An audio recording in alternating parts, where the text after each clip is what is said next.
There are some common mistakes that nursing students and nurse practitioner students make that I want to share with you from a professor's perspective in this video. If you're interested, stay tuned.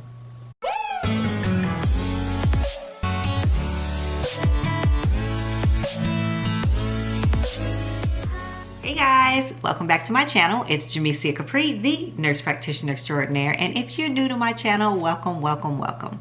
If you're already subscribed, welcome back guys. Thank you so much for showing me so much love on my channel.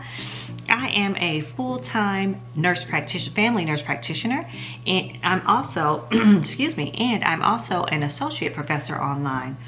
And I only teach nurse practitioner courses as a professor.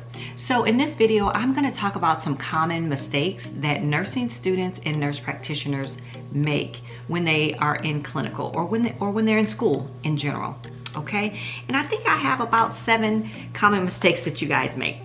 The number one thing that I see is that you guys think that nothing has really changed in your life, and you enter school and you get ready to conquer everything, and then you start to realize, hey, I am literally a novice right now, and I am going to need to adjust a couple things, talk to my family, let them know that things have actually changed and I cannot do it all without your help. So that's a common mistake that nursing students make. Also, another mistake that you guys make, which I find a little bit shocking, is that you are not proactive with your assignments and you don't use your syllabus to the fullest of its ability. You don't use your rubric to the fullest of its ability. So I find that you are often asking questions that are already answered in your syllabus or in your actual rubric for whatever assignment that you have.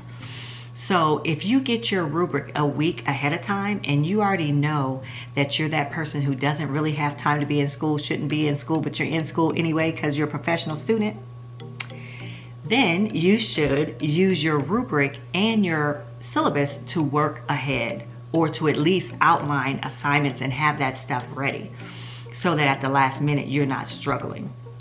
So that's another common mistake that you guys make while being in school. Another thing is you try to be just a little bit too perfect. When you get into the clinical area, you try to act as if you already know so much, and that is very annoying as a preceptor and as a professor, because it kind of blocks what we can do with you or how we can teach you. So try not to be so perfect and try not to act like you know everything. And yes, you know a lot because you're a nurse and you've probably been a nurse for several years, probably more than I've even been a nurse myself. But when you're learning something new, it's really hard to teach someone who already knows everything, and it blocks your learning, and it makes the preceptor and the instructor not as enthusiastic to teach you because that's the energy that you give back. So that's a common mistake as well. Another thing is you sometimes forget to take the time to debrief with your preceptor or your whoever's training you, or even with your instructor. You don't go back to them and say, hey, how did I do? And you don't have to do this every day. You can do it every 3 days or once a week. You can debrief with your preceptor to see where you are, gauge where you are, how they're feeling about the interaction, what you can do better as a student or as being in the clinical setting. I would do it with my instructors as well. Let me tell you something. The students who contact me and the students who engage with me, it is harder for me to not help that student. I'm not saying that I show favoritism. It's just the squeaky wheel gets the grease. And when I say to debrief, I really don't want you to be out here thinking that you're doing great and you're really not. So that's a common mistake. Don't be afraid to debrief with your instructor as well as your preceptor. Another thing is don't be negative.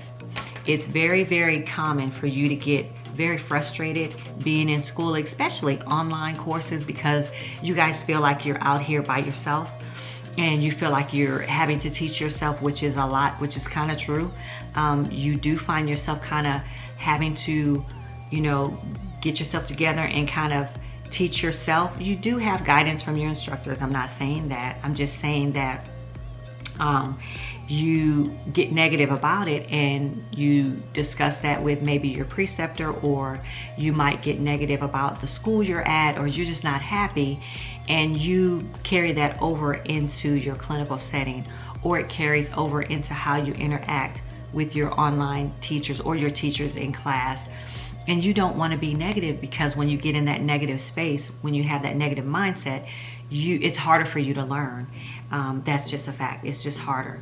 So try your best to motivate yourself to continue on with whatever you're doing, because this costs a lot of money. And for you not to get what you need to get due to negativity is not good. So try not to be negative. That's another thing that is a common mistake that we make. And I'm not perfect. I'm telling you, I feel like I had some of these problems, and that's why I'm sharing this with you, because let me tell you something. I'm on this whole list. This is all me. So don't feel like I'm attacking you. I'm just trying to give you some tips, okay? Another thing that, another common mistake is procrastination, and not setting up times to study, or not setting up times to do your schoolwork. Organization, not making sure that you have your family in check about when you're going to study, or when you're going to do things, or when you're going to have fun time with them, or whatever. That's very, very important, and that's a common thing that you guys do, and it really stresses you out when you do this, because you are being pulled, you know, from your family, your friends, your school. When I was in school, and I know a lot of you guys know this because I say it a lot. When I was in school, I told my family, hey, look, I can't do anything. I can't go out. I can't be cooking all this food. I can't be doing everything that I normally would do. Things are not the same. So I need to take adequate time to study. So I let them know up front that this is what's going on. So that's what you have to do. And the last thing that I want to go over with you is, I feel like you don't take the time to address your mistakes. And when you make a mistake, that is when the learning really begins. You learn so much from your mistakes.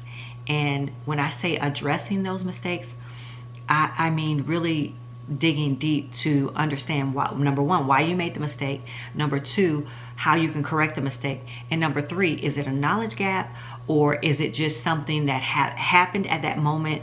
Whatever it is, you need to address the mistake and move on, so that you don't have guilt behind the mistake, so that you don't hurt someone, so that you can learn from it. And so those are really the common mistakes that I see that you guys make, and I hope that this was helpful for you. This, like I said, I'm really talking to myself about that, because when I was in the same place that you're in, some of those things I did deal with, and I wanted to share those with you. So if you want to share some other things in the comments with me, share with me, the community, because we all learn from each other, and I'm not the only one who can teach and help other students. You can do that as well. So leave me some comments, like this video, subscribe to my channel, hit the notification bell, and I will see you in the next video. Take care, guys.